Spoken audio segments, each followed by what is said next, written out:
This is 8 News Now, Weekend Edition. Southern Nevada is front and center on the campaign trail this weekend. Thank you for joining us. I'm Cherie Johnson. President Obama just wrapped up his sold-out appearance at Cheyenne High School about 30 minutes ago. He's boarding back onto Air Force One after his brief stop in the Valley. He flew in to stump for Hillary Clinton and U.S. Senate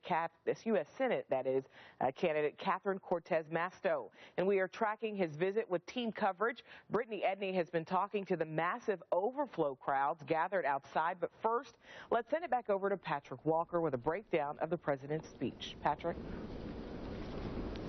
Well, Cherie, good evening from Cheyenne High School in North Las Vegas, where the rain and the wind are starting to pick up here.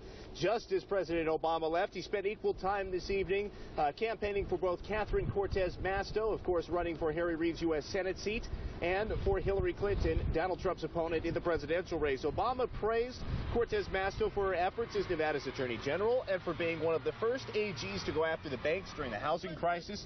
He also criticized Representative Joe Hecht, Cortez Masto's opponent, for waiting to rescind his endorsement of Donald Trump. Now, speaking of the Republican nominee, the current president gave his take on Trump's credentials for taking over the Oval Office. Competing for the job I currently hold, you've got a guy who proves himself unfit for this office every single day, every single way. And on the other side, you've got somebody who is as qualified as has ever run for the presidency, Hillary Rodham Clinton. You're trying to replace one of the toughest fighters I've ever known in Harry Reid. Yeah. So you can choose somebody with a proven track record for standing up for Nevada families. Catherine Cortez Masto.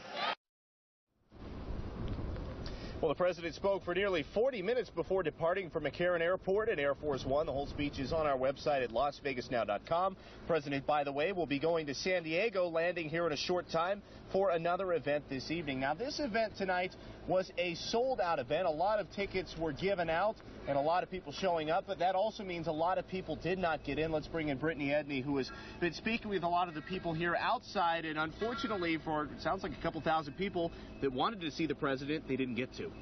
That's right, but the reaction was kind of mixed. I will tell you that just because you had a ticket does not mean you were promised a spot, and thousands of people didn't make it inside the school because of the massive crowd that showed up today. Clinton campaign reps tell me that somewhere around 3,000 people made it inside the school, and around 2,100 were overflow traffic, but several screens were set up in other areas so everyone could still watch the speech. School officials tell us they set up a large screen in the quad area, and that another one was set up outside at the field where most of the overflow attendees actually ended up. Ticket holders say that while they were disappointed to not be able to go inside, they're still excited about being part of this experience. But you know what? I'm here. So that's all that matters, and I wanted to support the cause, and I wanted to make sure that we have all the voting rights and everything. And, you know, we have to make sure that we're here. Don't talk about it if you're not going to be about it. And many people in line say they're planning on voting early to avoid those long lines on Election Day. Now, all this after Clark County saw a record-breaking more than 39,000 plus voters cast ballots yesterday on the first day of early voting. Back here live, I did reach out to Hillary Clinton's campaign, and reps there told me regarding the ticket situation that just because you have a ticket and it says so on them does not mean you are guaranteed entrance into the event. But they add that they did their best to kind of accommodate that overflow traffic that we saw a lot of this afternoon. Cherie?